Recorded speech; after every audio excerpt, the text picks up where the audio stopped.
Test 1, 2, 3. Test 1, 2, 3. Test 1, 2, 3.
Well, we're right here. The camera's right here. Oh, I see. Gotcha. Okay. We're using this camera right here. Okay. Oh, there we go. All right.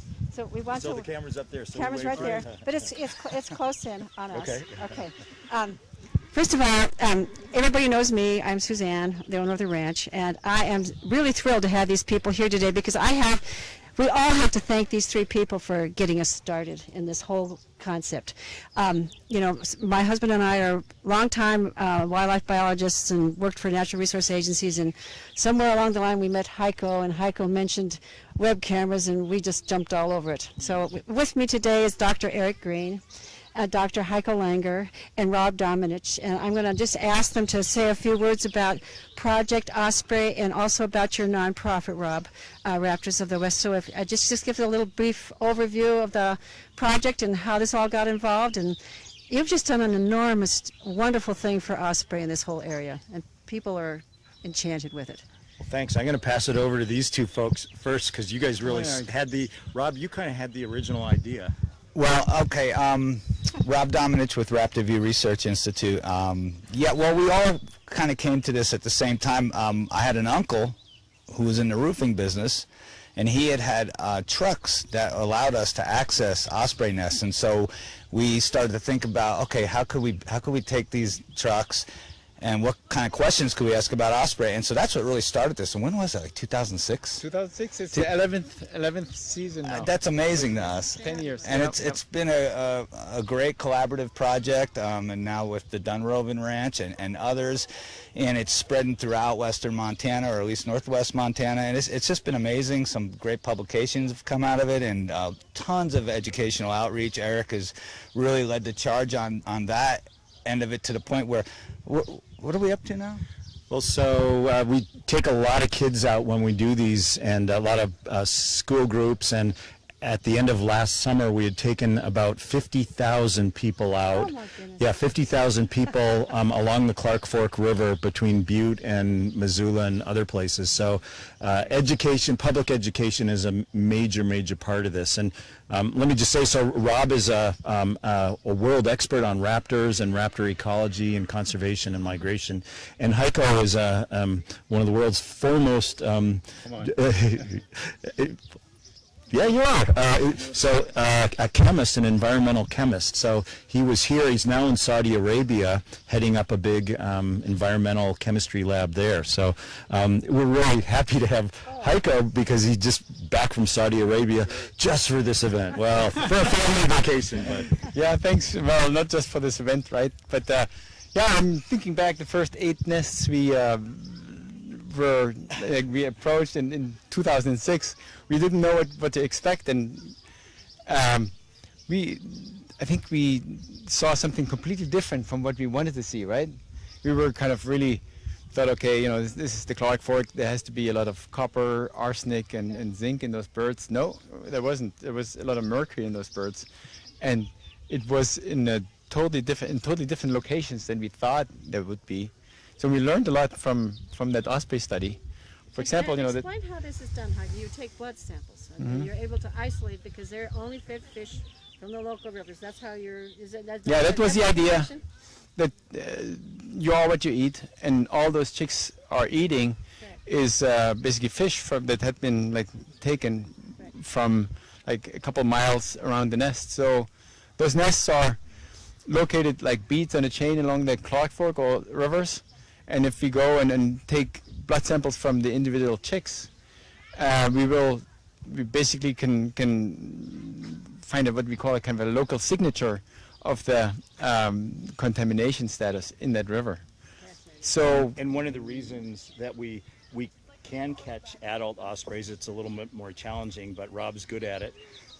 But we haven't been doing a lot looking at the contaminants in the adult osprey, because they migrate and they spend more than half their lives away down in South America or Central America. So if we could characterize the contaminants, environmental contaminants in the ospreys, but we wouldn't really know where it's from necessarily. We couldn't say it's from, here or there, but with the chicks, as Heiko said, all of that tissue was grown from local fish. So we can map out with a real high degree of resolution the signature of contamination in different watersheds.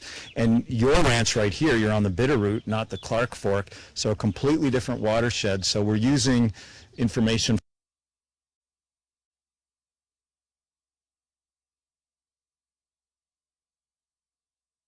from nests like yours as sort of a control in a way to compare with the Clark Fork River, which had been one of the largest EPA Superfund sites with the toxic mining wastes from copper mines at Butte. Yeah, and I also want to mention, catching adults may be fun, but it's quite invasive. So we don't really, do it if we don't have to. Working with these chicks, I mean, you saw what happened. We just go up, get the chick, take a little blood sample, put them back, and 3 minutes later, life continues as before. So it's really non-invasive, and that's kind of the beauty of it too. Well, and I personally think the banding has been just fabulous, because we've already picked up one of the chicks that was hatched here on the Hellgate nest. Just being able to see those bands, you really start seeing how they disperse. Here, and I'll go everything get else. some of the bands. Oh, I would love that. The other thing, I am not sure that people out here understand just what a loci of ornithology expertise exists in the Missoula area. I mean, the University of Montana is really a world-class institution with respect to bird biology and about the biological sciences. And we're just really fortunate to have scientists of these quality here. Somebody running the camera so you can actually see what's going on? Yeah. So they're looking at us, right? Yeah, they're looking right at us. Just hold it up and hold it for a minute. Because sometimes, So you didn't see the banding operation this morning, but the chicks get one of these aluminum U.S. Fish and Wildlife Service bands, and they've got unique numbers on them, and it says, if you find this, send it to such and such a place in Maryland. And then the birds get these blue plastic bands with numbers on them. So the chicks this morning were given T7 and T8. So the two chicks, when they fledge, and they may be seen who knows where. We've had resightings in Mexico, Texas, Idaho. We're starting to get lots. Colorado. Banded over 200 chicks now, right, Rob? Yeah. And it's really amazing how these what we call auxiliary markers give us a little snapshot into what's going on in that bird's life after they leave the Dunrovin or after they leave western Montana. So that's really neat. Otherwise, without these color bands, we'd have to literally have the bird in hand to be able to read this, and that almost is the result of a mortality. So we're getting a lot of live encounters, as we say, of birds that are presumably doing well, and so it's given us a little more information on what the birds do from our region once they leave here. Well, thank you all, just for everything that you've done for Dunrovin to bring the world of birds to us. One of the things I wanted to talk about, Eric, just for a moment, is we've learned a lot by both Iris and Harriet losing a mate, and it's just been fascinating for us here to watch. Harriet taught Hal. I mean, you can see him learning how to sit an egg. It was really interesting, because not everything is, the instincts may tell you what you want to do, but somebody has to show you how. No, there's a lot of learning that goes on. And so Rob mentioned that we're learning a lot about, there's a black swallowtail flying around here. There's two species of swallowtails flying around right now. That was a black swallowtail, black and white. Rob mentioned that we're finding a lot about the migration ecology and how these young birds do after they leave here with these sorts of bands, and also satellite transmitters that Rob's putting on some ospreys. But the other thing that you mentioned, Suzanne, is we're learning so much about the lives of ospreys from these cameras. They offer a real intimate peek into the soap opera lives of these birds, and we're learning so much about their behavior.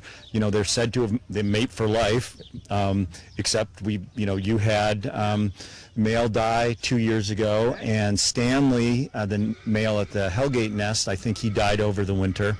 And so in both cases, Harriet, and then this spring, Iris, repaired with, we suspect, young males, and it's been a real learning curve because, you know, we see what I was telling Heiko on the way over, Louis, the new male, we suspect this is his first breeding attempt.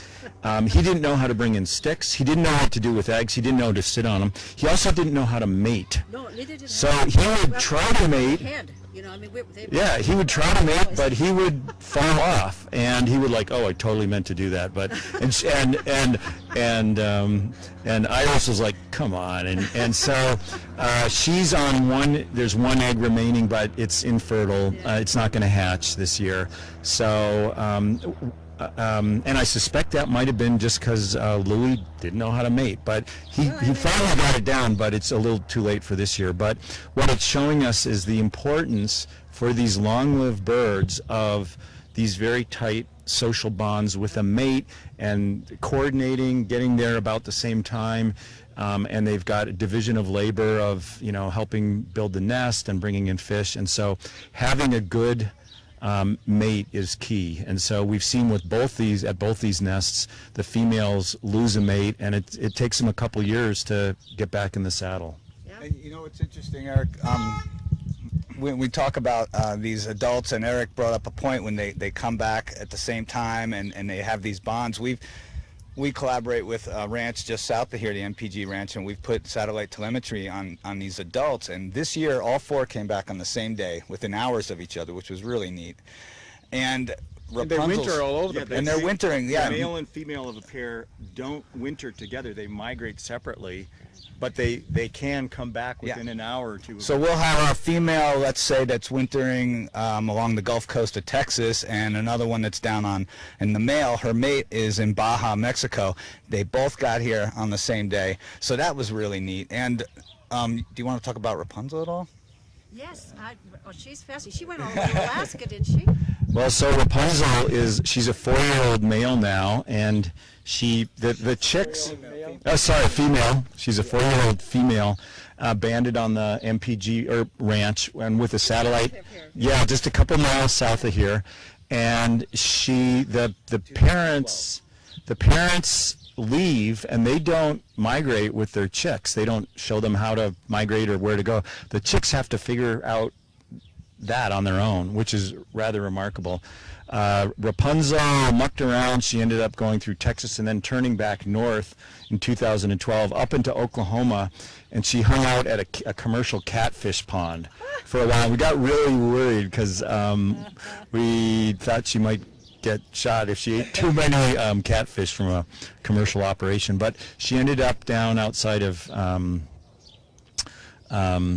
just south of Houston, on the coast, the Gulf Coast, and she's born in this beautiful spot, but she spends the winter in an oil refinery and a Dow chemical refinery. And she spent a whole year down there. She didn't migrate north. The first time she came back, she did major road trips. She flew thousands of miles that summer, up to Alberta, over into British Columbia, all across Washington, Oregon, Idaho, back up to Alberta. She basically went on a road trip throughout the entire Northwest, and then went back to the exact same oil refinery, spent the winter. Last summer she came up and she found a mate, it seemed, and they set up a nest about 50 miles southeast of here, over near Phillipsburg, Montana, in the mountains, and we suspect that she laid eggs, but there were no chicks that fledged, which is fairly typical of first breeding attempts. This year, so we were hopeful that she would breed this year, but it seems like she hasn't hooked back up with that male because she's been flying around all over central Montana, western Montana this year. Rob, she was down in, where was she a couple days ago? She was in Ennis about 4 days ago, which is, I don't know how many miles east of here. About 100 miles to the east. About 100 miles east, and now she's probably, at last check 2 days ago, she was about 20 miles south of us, a little further at Lake Como. And it really tells a story of what these birds have to go to before they actually get to that breeding stage. and we just had I had no idea of what these birds go through from the time they leave the nest. They're on their own, figuring out how to survive, dodging all the risks that are out there, many of those anthropomorphic human-induced risks. And and we just watch every 3 days. We check on Rapunzel and any of these birds with the transmitters. But yeah, Rapunzel's story is really unique. And if she does make it to actually breed, and we're gonna have to hold our breath and wait till next spring, she'll be one of only 2 osprey in the world that have been tracked with satellite telemetry to actually make it from nestling to breeding status. The other one was in Scotland. So we're real excited about Rapunzel. So I just wanted to say too that Rob has these satellite transmitters. They're little solar-powered backpacks. They're very small, and Rob's got them programmed to send up a signal to a satellite, an Argos satellite, once an hour during the daylight hours.